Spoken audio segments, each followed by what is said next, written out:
If you can sleep enough hours, you will rest well and have a lot of energy during daytime. That may be a mistake.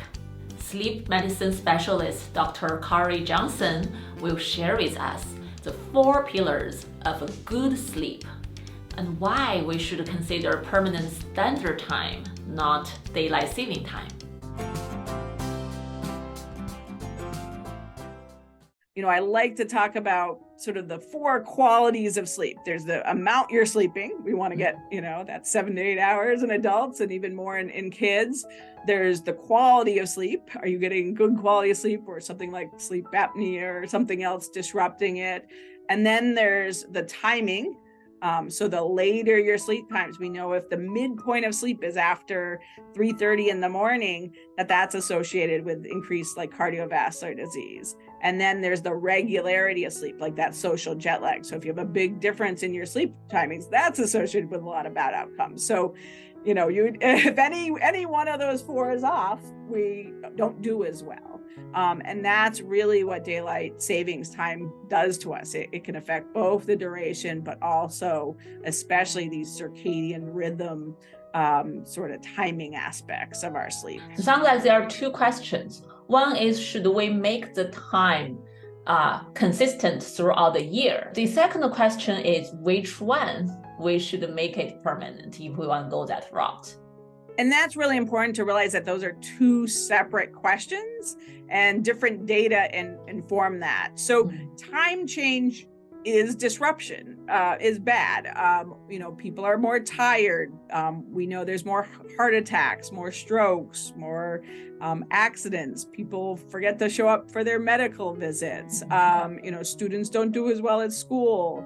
There's an interesting study showing how marathon runners don't run as quick if it's time change weekend. So the acute effects are harmful, and it'd be great to get rid of them. So there's 2 ways to do that. One would be that permanent daylight savings time, and the second would be permanent standard time. So in 1974, people going into it thought it would be a great idea. 79% were in favor of going to permanent daylight savings time. But as soon as they experienced it, they realized that the really dark mornings in winter. So in the United States, there's anywhere from about 2 to 4 months with sunrises happening after 8 a.m. And they can be, even after 9 a.m. in some places. And we really need morning light. It sends a pulse into our brain and resets our body clocks. And that is really important, not only for alertness, but for mood, for our health. And people very quickly didn't like it. The other thing that happened were school children were now standing at bus stops in the dark with drowsier drivers driving around on the roads in the dark. Oh. And in 1 month in Florida, 8 school children were killed at their bus stops. Yeah. Oh, that's horrible. And so needless to say, there was big outcry. We need to end this. This is not good. We all know drowsy driving is as bad or even worse than drunk driving. It's just to make accidents more likely to happen. Yeah, light isn't the only factor leading to accidents. You mentioned drowsy driving, drunk driving, speeding, texting while driving. All of these things actually increase when people, and especially teenagers, aren't sleeping as well. And teenagers are some of the most harmed by it. There was a great study that just came out in November by Gentry. It looked at the parts of the US that were more aligned within sort of the correct time zone, within a half hour of having the sun overhead at noon, versus the parts of the country that were later than that are more misaligned. And there was 20.8% more fatal car accidents in the parts of the country that have the later sun rises and sunsets. When Russia actually went and tried permanent daylight savings time between 2014 to 2017, they were actually able to compare teenagers in that period before, where they're on seasonal daylight savings time, to after, when they're on standard time. And they found that about 17% more adolescents had at least 2 hours of social jet lag. They were forced to be getting up at least 2 hours earlier than their bodies wanted to on weekends. And so their average sleep time was actually about the same. They made up for it on weekends, but this was associated with higher rates of winter depression. And we know that the more social jet lag is associated with lots of bad health outcomes, more obesity, more cardiovascular problems, a lot of cognitive issues, not doing as well in school, making poor decisions. We know it's associated with more criminal activity, more substance abuse.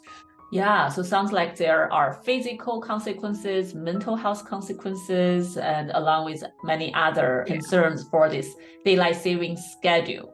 So if I understand correctly, if we want to really make change for the whole country, from health point of view, the best strategy possibly to permanent the standard time. The next option, keep the current what we've been doing, time change twice a year. The worst is the the daylight saving time. Is that right? Yeah, that's what basically the American Academy of Sleep Medicine has come out as a position, the Sleep Research Society, American Academy of Neurology, the American Medical Association. So, we've really come to the decision that permanent standard time is the best, and permanent daylight savings time, for both sort of scientific and history reasons, it is the worst. And, we'd also love the states that are sort of in their wrong time zone to move into the correct, time zone. So Michigan, should not be on Eastern time. They should be, Central, and so that would also help with some of these issues as well. This is not just a health issue. This is an economic issue. This is an education issue. This is a disparity issue. Potentially with the increase in energy with air conditioning and heating, it's a climate issue. It's a pet issue. Animals, they stay aligned with the sun. Farmers, their animals are aligned with the sun. Crops don't dry until the dew rises, so getting us out earlier before that's even done doesn't help. Another big issue is religious. So some Jewish people, Muslim people, they have certain religious practices where they can only pray after the sun comes up. So if that's at 8:30, 9:30 in the morning, that really gets interrupted in the day. So we have support from, religious groups. Other religious groups just believe, why mess with God's time? Let's stay with the sun. So let me summarize the 4 pillars of a good night of sleep. 1, sleep quantity. 2, sleep quality.